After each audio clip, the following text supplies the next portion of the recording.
दोस्तों नमस्कार, मैं अविराज डोबरियाल और स्वागत करता हूं आपका अपने इस चैनल पे। और आज का जो ब्लॉग होने वाला है काफ़ी इन्फॉर्मेटिव होने वाला है। क्योंकि जैसे आपको पता है कि आजकल उत्तराखंड में नगर पालिका चुनाव चल रहे हैं और उत्तरकाशी डिस्ट्रिक्ट का एक महत्वपूर्ण पड़ाव जो कि बड़कोट पड़ता है। और यहाँ पर अभी कुछ टाइम से मैं आपको दिखा रहा हूँ कि यहाँ पर निर्दलीय प्रत्याशी और पार्टी के कुछ कैंडिडेट्स उठे हैं, जिनसे हम कुछ वार्तालाप कर रहे हैं इस मुद्दे पे कि चुनाव की मेन बुनियाद क्या है, किस तरीके से यहाँ पर अभी चुनाव हमने कल भी देखा, मैंने ब्लॉग के माध्यम से आपको दिखाया कि निर्दलीय प्रत्याशी कल अपनी जो है जुलूस लेके चल रहे थे, शक्ति प्रदर्शन किया गया। और कहीं ना कहीं हमको ये देखने को मिला कि पार्टी जो कि बीजेपी के यहाँ पर आला कमान के अधिकारी भी यहाँ आए थे, मुख्यमंत्री जी प्रमोशन के लिए आए थे। कहीं ना कहीं देखना ये होगा कि सबसे पहले मैं स्वागत करना चाहूंगा आपका, जो विजयपाल जी हैं, हमारे कांग्रेस के प्रत्याशी हैं। और सबसे मेन मुद्दा है और सबसे मेन टॉपिक जो ये है, जो हमारे मन में और जनता के मन में भी कहीं ना कहीं आता है कि आपके साथ अधिकारियों को लेके, नेता लोगों को लेके या आपके सपोर्ट में जो लोग हैं वो भीड़ कहीं ना कहीं दिख नहीं पा रही है। तो इसका क्या कारण होगा? पहले तो स्वागत करते हैं मैं आपका, तो क्या कहना चाहेंगे? धन्यवाद अभिराज जी, सभी ऑडियंस को और जो हमारी रवाई की सम्राट जनता है, जो कल मतदाता है विशेषकर उनको, क्योंकि वो कल निर्णायक मोड़ पे हैं। दर्शक तो हमेशा रहेंगे ही निर्णायक मोड़ पे, वो जनमत को तैयार जरूर करते हैं, लेकिन जो जनमत होने वाला है मैं आज उनसे जरूर बात करना चाहता हूँ। देखिए, आप देख रहे हैं कि अगर कोई प्रत्याशी पोस्टर चिपकाता है, अपनी गाड़ी में भोपू बजा रहा है, अपने गाने बजा रहा है, अपना भाषण दे रहा है, अपना एजेंडा बता रहा है, तो उसके पीछे एक ही कारण होता है कि वो अपनी छवि को बेहतर बनाना चाहता है, लोगों के दिल में बैठाना चाहता है। तो अगर ये काम मैं बगैर भीड़ को लाए हुए कर सकता हूँ, तो मैंने वो करके दिखाने की कोशिश की और मैं उसमें कामयाब भी रहा हूँ, उसमें निसंदेह किसी को शक नहीं होना चाहिए। देखिए, मैं एक बड़ी पॉलिटिकल पार्टी का आदमी हूँ। अगर मैं चाहता और बड़कोट के घर घर में घूम के हर आदमी से कहता कि मेरे भाई, मेरे दोस्त, मेरे चाचा, मेरी बुआ, मेरी माँ, मेरी बहन, आज मैं संकट में हूँ, मेरा चुनाव चल रहा है, चलो मेरे नॉमिनेशन में चलो, आज मेरी रैली है, आज मेरी महारैली है, आज मेरी भपका रैली है, उसमें चलो, तो आते लोग। बिल्कुल सब नहीं आते, तो एक तो जरूर आता। लेकिन देखिए, एक होता है कि जनता चुनाव लड़ाती है किसी को, एक होता है कि आदमी अपने स्वार्थ बस चुनाव लड़ रहा है। बिल्कुल बिल्कुल सही। तो यहाँ पे जनता तो किसी को चुनाव नहीं लड़ा रही है, ये तय है। और जिनके साथ जनता या भीड़ दिखाई दे रही है, जिसे आप भीड़ के, असल में वो जनता नहीं, वो भीड़ है। जनता जब स्वयं निकलती है तब जनता का आंदोलन होता है, जनता का चुनाव होता है। असल में यहाँ लोग चुनाव लड़ते हैं और अपने रिश्तेदारों को, अपने भाई बंधुओं को, लोगों पे किए गए एहसानों को याद दिला करके उनका समर्थन दिलाते हैं। कोई तो कहते हैं कि तेरा भैया सामान जा रखा हमारे प्लांट से, तो तू आ, या बोला जाता है कि हमने तुझे फ्री दिया, हमने तुझे उधार दिया, कोई कह रहा है उसने तेरी ये मदद की थी, आ। लोगों को ऐसा बोल के लाया जाता है, बड़ा आसान है। हम भी बोल सकते थे, लेकिन हम बार बार ये कह रहे हैं कि अगर हमने किसी की समाज सेवा की है तो वो हमने इसलिए नहीं की कि मुझे कोई चुनाव लड़ना था या मेरा चुनाव लड़ने का कोई एजेंडा था, वो मेरी ड्यूटी थी जी। मैंने किसी को परेशान नहीं किया है, इसलिए लोगों को लगता है मेरे साथ भीड़ नहीं है। लेकिन मैं लोगों से अपील करता हूं कि आज मुझे वोट डालो। मैंने आपको अकेले लड़के दिखाया है कि इन सारी भीड़ों के आगे विजयपाल रावत अकेले लड़ सकता है, और मैंने लड़के दिखाया है। और मेरी अपील है आदमी से, जिसको मैंने अब तक ये नहीं कहा कि तू मेरी भीड़ में आ, मेरे नारे लगा, मेरे पोस्टर लगा, वो मुझे वोट करे, क्योंकि मैं बुनियादी सवालों पे चुनाव लड़ा हूँ और साफ छवि के साथ चुनाव लड़ा हूँ।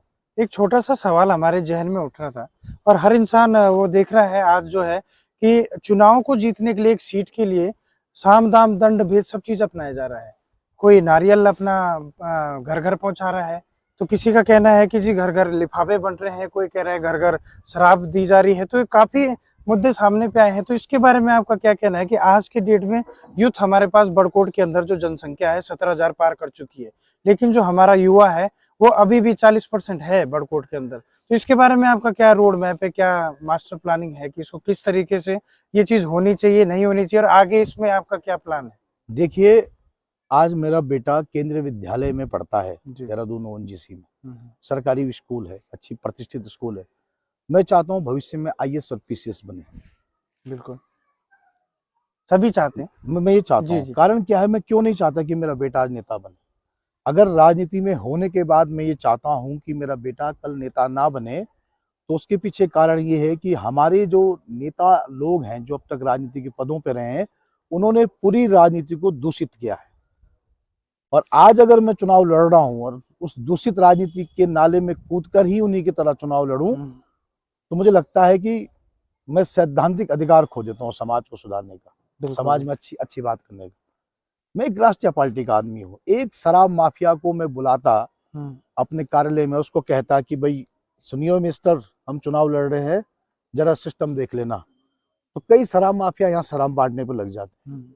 तो ये जो राष्ट्रीय पार्टी के और नेता हैं या जो बड़े पैसे वाले लोग अपने आप को कह रहे हैं, या जो उन्हीं की परिपाटी पे हमारे अन्य साथी चुनाव लड़ रहे हैं, चाहे उनका सिस्टम छोटा ही क्यों ना, उनका तामझाम छोटा ही क्यों ना हो, क्यों ना उनकी रैली छोटी क्यों ना हो, पर कर तो उन्हीं की नकल रहे हैं।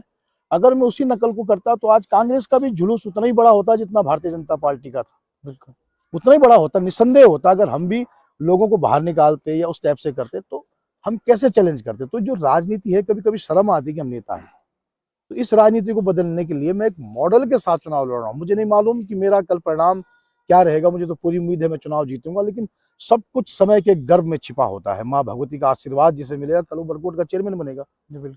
लेकिन मैं ये मानता हूं कि कल के दिन अगर ये कोई गांव में कोई गरीब लड़का प्रधान का चुनाव लड़े, क्षेत्र पंचायत, गरीब साथी, कोई किसान, कोई मजदूर, कोई हमारी ऐसी बहन जिसपे पैसे ना हो, आज तो गाँव में तिमानियां बढ़ते हैं, जैसा मैंने कहा चूल्हे में ना, तो कल वो क्षेत्र पंचायत लड़े, जिला पंचायत लड़े, तो ये जो पैसे की ताकत पे जो राजनीति करने वाले लोग हैं, जो आज अपने गांव से वो पैसे वाले आकर के पैसे वाले के साथ खड़े हैं, कल वो किसी गरीब आदमी को चैलेंज करे तो विजयपाल रावत के चुनाव लड़ने का जो मॉड्यूल था उसके आधार पर चुनाव लड़े, उससे उस दुष्चक्र को तोड़ा जा सकता है। मैंने कहा था मेरे ताम झाम की राजनीति, पैसे की राजनीति, दुष्चक्र तोड़ने आया हूं। मुझे पार्टी का टिकट मिला है तो मेरी जिम्मेदारी है कि मैं अपनी पार्टी की अच्छी छवि को भी बताऊं कि कांग्रेस सिद्धांतों पर चुनाव लड़ना जानती है। बिल्कुल। तो मैंने अपनी पार्टी की छवि और अपनी छवि को सुधारने का काम किया है। मैंने अगर किसी का मत नहीं जीता है तो मैंने शहर के शायद सभी लोगों का दिल जीत चुका है, और जिसकी चर्चा होती है उसकी भी पर्चा उसी का पर्चा होता है। कल देखना आप, भर भर के माँ बहनों की, नौजवान साथियों की, पढ़े लिखे नौजवानों की जो जागरूक हैं। मैंने पशुओं के सामने नहीं बोला है कि मैंने पशुओं को अपने विचार शेयर नहीं किए, मैंने नागरिकों को सब सामने अपने विचार शेयर किए। मनुष्य हैं सारे, सब पढ़े लिखे हैं, जो पढ़े लिखे नहीं हो बौद्धिक तो है ही, मनुष्य है ही। तो उनको अगर मैंने कोई बात समझने की समझाई है, तो समझ में आई है, तो उसका मुझे वोट मिलेगा, बिल्कुल, और ये तय है। और एक छोटी सी बात और थी कि जितने भी इंटरव्यू मैंने अभी तक लिए और जितने भी प्रतिनिधियों से मेरी बातचीत हुई, तो सबसे मैंने एक कॉमन क्वेश्चन किया नगरीकरण के ऊपर, लेकिन नगरीकरण के बारे में मैं ऑलरेडी कईयों से जान चुका हूँ। मैं थोड़ा सा इससे हटके आपसे बात करना चाहूँ कि नगरीकरण के लिए मैनिफेस्टो सबके पास है, विकास हर कोई करना चाहता है, गलियों का विकास हो, पानी की समस्या हो, लाइट की हो, लेकिन आपसे जो यूनिक, मैं आपकी एक बाइट देख रहा था कि युवाओं के लिए नशा मुक्ति के खिलाफ या किस तरीके से उनको एक अच्छा सा प्लेटफॉर्म दिया जाए, इसके ऊपर आपका क्या रोड मैप है? देखिए, ये बोलना बहुत आसान है कि हम नशा बंद करा देंगे, नशा मुक्त शहर बना देंगे, ये बहुत आसान है बोलना। लेकिन मैं ये मानता हूं कि आपके पास नशा मुक्ति का रोड मैप होना चाहिए। नशा मुक्ति का रोड मैप क्या है? देखिए, इस शहर के अंदर सबसे पहले जो शराब की दुकान है जी, उसको यहाँ से हटाना है। अब भाई सरकारी दुकान है, राजस्व देती है सरकार को, बिल्कुल, सरकार का काम है शराब की दुकान का प्रोटेक्शन करना। अब विजयपाल रावत कह रहे सरकार की दुकान, शराब की दुकान को हटाना, कैसे हटाएगा? नगर पालिका के चेयरमैन के पास ये अधिकार है कि बड़कोट के अंदर जो शराब की राजस्व की दुकान खुली है उसका स्थान कहाँ पे तय होगा। जरूरी है जहां से बनाल ठकराल के हमारी तमाम गाड़ियां, माताएं, बहनें इलाके की जाती हैं, वहां पे शराब की दुकान हो और वहां का वातावरण खराब हो। हम उस शराब की दुकान को उठा करके नीचे तिलाड़ी में, तिलाड़ी मतलब शहीद स्थल नहीं, जो मुर्दा घाट वाला इलाका है, जहाँ मतलब शमशान घाट है, वहां बोलेंगे वहां खोलो। खुली है ऐसी दुकानें कई जगह जब आंदोलन होता है। क्यों जरूरी है कि शराब के लिए जनता को आंदोलन करना पड़ेगा? नेताओं का क्या फर्ज है? ये हमारी घोषणा है। पहला तो ये, इससे कम से कम जो स्कूटर लेके तुरंत जाते हैं कि एक बोतल खत्म हो गई दूसरी ले आते हैं, वो रुकेंगे। महिलाओं की परेशानियां कम होगी। बहुत परेशान होती है महिलाएं भाई घर में, जब बच्चे शराब पी के आते हैं, भाई शराब पी के आता है, पति शराब पी के आता है। लड़ता झगड़ता तो उतना नहीं है जितना पहले समाज था, पर पुराने लोगों के कष्ट देखे हमने देखा है अपने आस पड़ोस में इन सब चीजों को। तो ये बड़ी समस्या है। अब रही बात ड्रग्स की या स्मैक के नशे की या अन्य तरह के नशे की, देखिए एक यूथ वो है जो उस नशे की गिरफ्त में है, जिनके माँ बाप कभी उन्हें नशा मुक्ति केंद्र भेज रहे हैं, कभी उनके पीछे पड़े हुए हैं, समझ नहीं पा रहे क्या करें। हम तो उसको इंजीनियर बनाना चाहते थे, क्या बन गया। हम उसे डॉक्टर बनाना चाहते थे, क्या बन गया।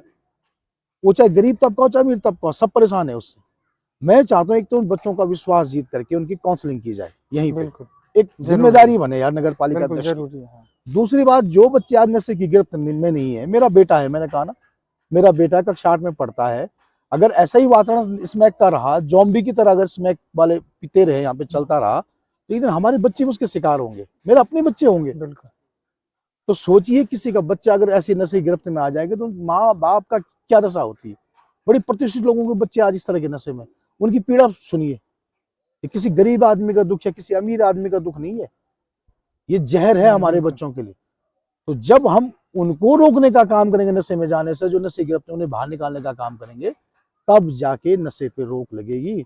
और इसके लिए दृढ़ इच्छा शक्ति की जरूरत होती है। और मैं जानता हूं इस कदम को मैं उठाऊंगा तो मुझे अपनी मातृ शक्ति का 100% सपोर्ट मिलेगा। ऐसी कोई महिला नहीं है जो इस बात का विरोध करेगी, इस बात के लिए मेरा साथ नहीं देगी। अगर पानी के लिए बिल्कुल, इस शहर की महिलाएं निकल सकती है, तो अपने नशा संतान के लिए बंदी के लिए कल महिलाएं निकलेगी और विजयपाल रावत को हाथ के निशान पर वोट डालेगी। ये मेरी अपील है अपनी माताओं से। अगर आपको लगता है कि मैं सही बात कह रहा हूँ जी बिल्कुल बिल्कुल। तो ये मेरी अपील है। तो बहुत बहुत धन्यवाद, आपने अपना बहुमूल्य समय दिया और समय निकाल के आप हमारे बीच में आए। और कुछ इस तरीके से था। और मैं आपको इस इंटरव्यू के द्वारा केवल एक मोटिव देना चाहूँगा कि आपको चुनना है आने वाला 5 साल का भविष्य इस बड़कोट का। इसमें हमको बहुत सारे मूलभूत हमारी समस्याएं हैं और ये चीज़ आप दिल से समझ सकते हैं कि किसको आपने चुनना है। और आपके लिए सबसे पहले तो अग्रिम शुभकामनाएं। और हम चाहेंगे कि जितने भी मतदाता हैं बढ़ चढ़कर वोट करें। और इसी के साथ मैं ज़्यादा समय न लेते हुए आप सभी से अलविदा लेना चाहूँगा। तो आपको वीडियो कैसा लगा जरूर लाइक करें, शेयर करें, कमेंट करना ना भूलें। मिलते हैं ऐसे किसी नए ब्लॉग के साथ, तब तक के लिए जय हिंद, जय भारत, जय उत्तराखंड, जय देवभूमि।